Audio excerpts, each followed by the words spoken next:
Welcomes to pearls kitchen. இன்றைக்கி நம்ம பார்க்க போகிறது திருநெல்வேலி ஸ்பெஷல் குடல் கறி. இப்போது அதை ப்ரிப்பரேஷன் எப்படின்னு பார்க்கலாம்.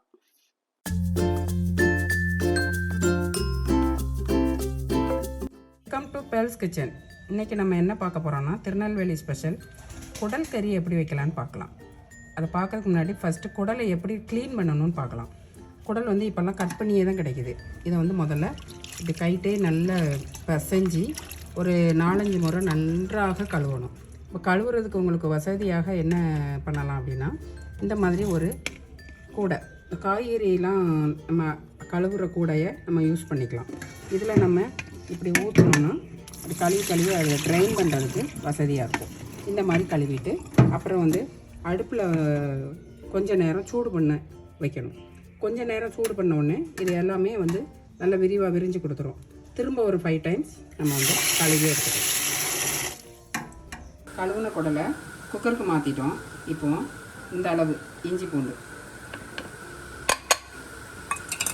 போட்டுடலாம்.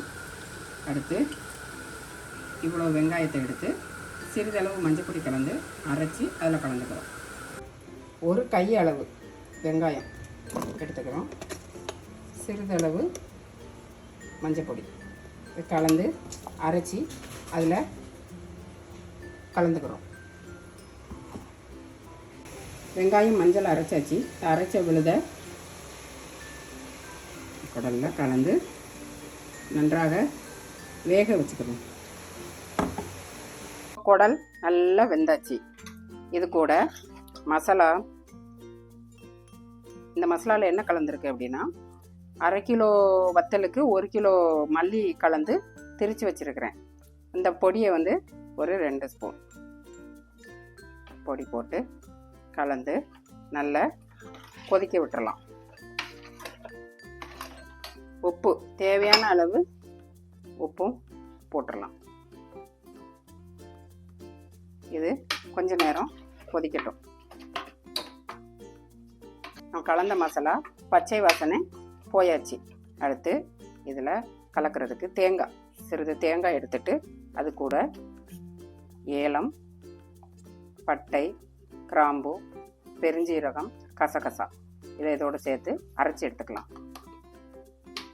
இப்போது தேங்காயோட ஏலம், பட்டை, கிராம்பு, பெருஞ்சீரகம், கசகசா நன்றாக அரைத்து எடுத்துட்டோம். அதை இதில் கலந்துக்கலாம். இதை சிறிது நேரம் கொதிக்க விட்டுட்டு ஒரு தாளிப்பு தாளிச்சிடலாம். இப்போ இதுக்கு ஒரு தாளிப்பு தாளித்து கொட்டிடலாம். கடுகு, வெங்காயம், கருவேப்பிலை போட்டு தாளிச்சிட்டு